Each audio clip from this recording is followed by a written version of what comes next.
এই গাড়িতে নাম নাম রিক্সা থেকে। ভাইজান, আপনি আমার অটো থেকে চাবিটা কেন নিয়ে নিলেন?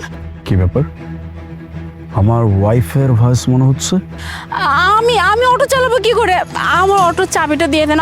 আমি কি করছি যার জন্য আপনি অটো থেকে চাবিটা নিয়ে নিচ্ছেন? এটা তো আমার ওয়াইফই। ওর এই অবস্থা কেন বাবু? মানে কি করছোস তুই জানোস না? না 3 মাস হলো রিক্সা ভাড়া নিছোস আমার থেকে, 1 টাকা ভাড়া দিছোস? দিস নাই।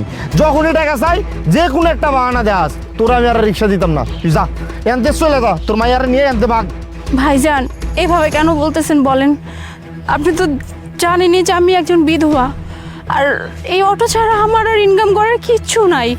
আপনি যদি আজকে অটোটা আমার কাছ থেকে নিয়ে যান, আমি কিভাবে চলবো বলেন?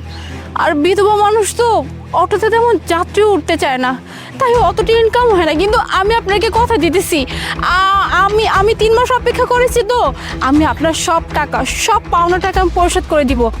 আপনি আপনি আমার অটোর চাবিটা দিয়ে দেন, আমার কাছ থেকে অটোটা নিয়েন না।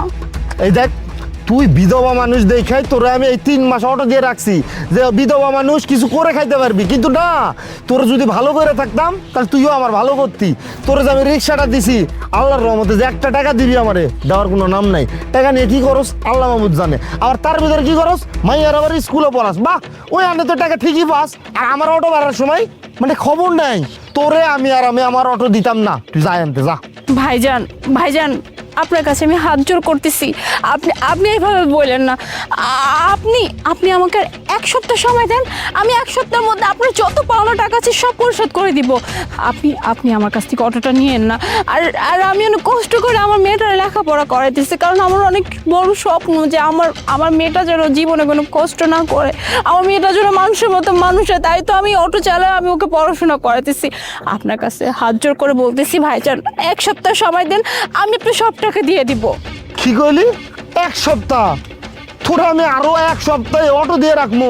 আমার কি পাগলা মনে হয় না কোনো অ্যাঙ্গেল থেকে বলদ মনে হয়? মানে আমার অটো চালাই, তোরা 2 মায়ে বেটে ভালো মতো চলবি, আর আমার অটো ভাড়া দেওয়ার সময় কোনো খবর নাই, তাই না?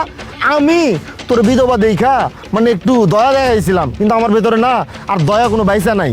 তুই আর তোর মাইয়া এনতে যা, আমি ভালো করে কইতেছি, যা আমার অটো আমার দিয়ে দে, যা।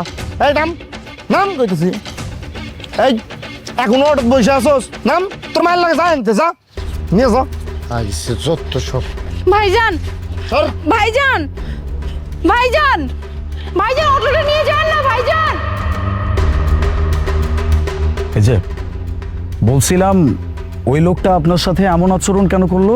উনি কে? আর আপনার রিক্সাটাও নিয়ে চলে গেল? আসলে ভাইয়া, উনি যে অটোটা নিয়ে গেছে ওই অটোর মালিক। ওনার কাছ থেকে আমি অটোটা নিয়েছিলাম ভাড়া চালানোর জন্য, অথচ ওনাকে আমি 3 মাস ধরে কোনো টাকাই দিতে পারিনি। তাই আজকে এসে উনি আমার কাছ থেকে অটোটা নিয়ে গেছে। আচ্ছা, বুঝতে পারছি। কিন্তু আপনি এরকম বয়সে এতটুকু একটা বাচ্চাকে সাথে করে নিয়ে রিক্সা কেন চালাচ্ছেন? কি বলবো বলেন, একটা মেয়ে মানুষ হয়ে যখন অটোরিকশা চালাচ্ছি, নিশ্চয়ই এর পিছনে কোনো না কোনো কারণ তো আছে, তাই না? আসলে আমার এই মেয়েটার এই দুনিয়াতে আমি ছাড়া কেউ নাই, কিভাবে কি চলবো বলেন? আর আমার মেয়েটাকে আমি স্কুলে পড়াই, এর জন্য আমি এই অটোটা চালাইতাম। কিন্তু এখন অটোটাও নিয়ে গেল, এখনো বুঝতে পারতেছি না যে আমি আসলে কিভাবে কি করব। সবই বুঝতে পারছি, কিন্তু আমি এটা বুঝতে পারছি না যে আপনি বিধবার শাড়ি কেন পরে আছেন? আপনি শুধু শুধু এত কিছু জেনে কি করবেন বলেন? না মানে আমি আপনাকে চিনি, দ্যাটস ওয়াই আপনার কাছ থেকে এই সব কিছু জানতে চাচ্ছি। কি বললেন? আপনি আমাকে চেনেন? আমার মতো একজন রিক্সাওয়ালাকে আপনার মতো একজন পুলিশ অফিসার কি করে চিনে? অ্যাকচুয়ালি আমি আপনার হাজব্যান্ডকে চিনি। আপনার হাজব্যান্ডও তো পুলিশ। আমরা এক ইউনিটেই ছিলাম, বাট বেশ কয়েক বছর যাবত আমরা আলাদা আলাদা ইউনিটে আসছি।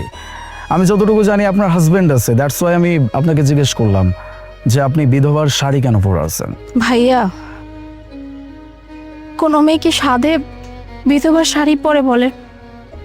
বিধবার শাড়ি তো তখনই পরে যখন ওই মেয়েটার স্বামী ওই মেয়েটাকে ছেড়ে সারা জীবনের জন্য চলে যায়।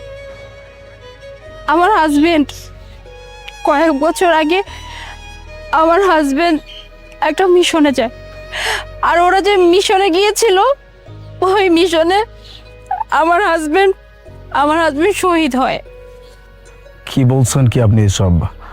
আপনার হাজব্যান্ড একটা মিশনে গিয়ে মারাও গেছে। আসলে অনেক দিন যাবত কোনো যোগাযোগ নাই তো, এই জন্য কোনো কিছু আমি জানি না। বাই দ্য ওয়ে, আপনার হাজব্যান্ড যে মারা গেছে, আপনি আপনার হাজব্যান্ডের বডি দেখছেন? না ভাইয়া, আমি আমার হাজবেন্ডের বডি নিজের চোখেও দেখি নাই। আমার হাজবেন্ড যখন মিশনে গেছিল তখন ওদের শত্রুপক্ষ ওদের উপরে সে অ্যাটাক করে। ওরা আসলে প্রিপেয়ার ছিল না নাকি, এর জন্য ওই টিমে যারাই ছিল না কেন প্রত্যেকে নাকি মারা গেছে। আমি যখন এই কথাটা শুনছি, বিশ্বাস করেন আমি বিশ্বাস করি না যে আমার হাজবেন্ড মারা গেছে, কারণ আমার মন না সায় দেয় না। কিন্তু সবাই বলছিল ওই মিশনে যারাই ছিল কেউ না কে দুনিয়াতে আর বেঁচে নেই। আপনার হাজব্যান্ড এত বড় একটা মিশনে মারা গেল, অথচ আপনি তার ডেড বডিটাও দেখেন নাই, আপনি বিশ্বাস করে নিলেন। বাই দ্য ওয়ে, আমি যতটুকু জানি যে আপনার হাজব্যান্ড বেশ ভালো ইনকাম করে বা করতো, আবার তার ফ্যামিলির অবস্থাও বেশ ভালো। তাহলে আপনি আপনার এতটুকু একটা বাচ্চাকে নিয়ে রিক্সা চালাচ্ছেন, ব্যাপারটা আমি ঠিক বুঝতে পারছি না। আপনার তো ভালো থাকার কথা। আপনি ঠিকই বলছেন, আমার হাজবেন্ডের ফ্যামিলি তো অনেক ভালো, আমার তো ভালোই থাকার কথা, তাই না? আমি কেন এভাবে রাস্তায় রাস্তায় রিক্সা চালাবো? আসলে ভাইয়া জানেন, সবার কপাল তো এক হয় না।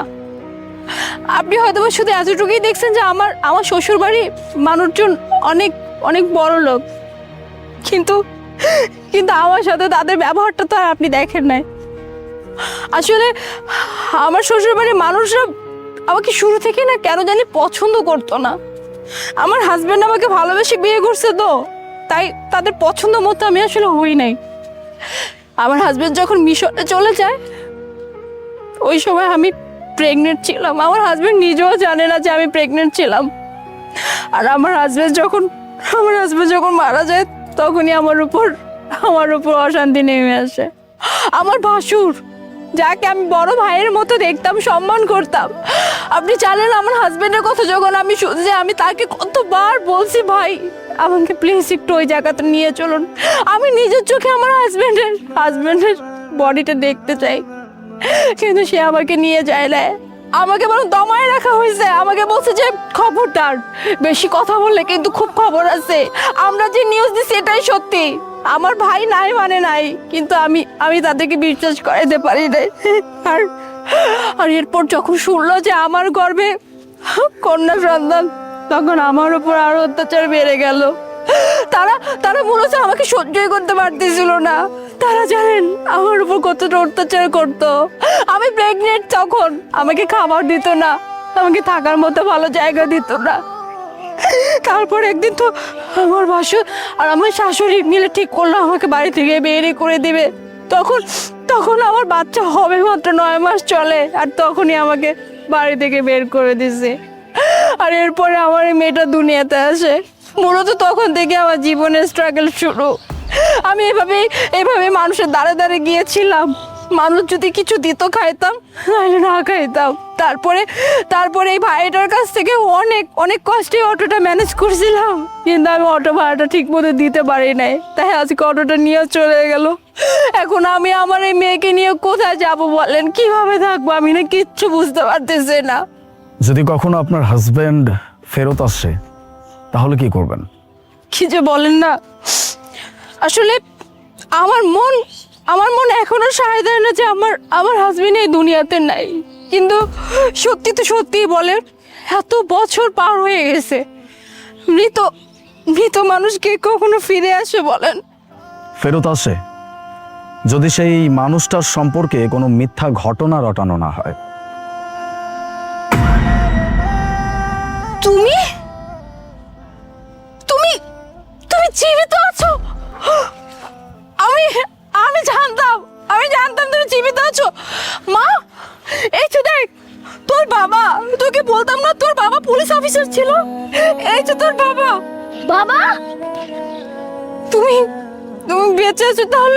তাহলে এতদিন কোথায় ছিল? তুমি জানো আমাদের কত কষ্ট হয়েছে, তোমার এই মেয়েটাকে নিয়ে আমি কত কষ্টে দিন পার করছি। আর আর তুমি বেঁচে আছো একটা বার আমার খোঁজ করলে না তুমি। কারণ আমাকেও মিথ্যা বলা হয়েছিল। আমি যখন মিশন থেকে বাসায় ফিরি তখন আমাকে বলা হয়েছিল যে আমার ওয়াইফ প্রেগনেন্ট অবস্থায় একটা রোড অ্যাক্সিডেন্টে মারা গেছে। আমি বিশ্বাস করতে পারি নাই। আমাকে নাকি জানাইতে পারে নাই কারণ আমি মিশনে ছিলাম, আমার সাথে যোগাযোগ করার তেমন কোনো অপশন ছিল না। এজন্য নাকি আমার ওয়াইফের দাফন তারা নিজেরাই করে ফেলছে। আমি আমার ওয়াইফের চেহারাটাও দেখতে পারি নাই। এই ক্ষোভটা আমার মনের ভিতরে সবসময় ছিল, কিন্তু আজকে আমি এইসব কি দেখতেছি? আমাদের দুইজনকেই দুইভাবে মিথ্যা কথা বলা হয়েছে, আর কেন বলা হয়েছে সেটা আমি খুব ভালো করে বুঝতে পারছি। সবকিছুর বিচার হবে মোনা, চলো আমার সাথে। মামুনি আসো।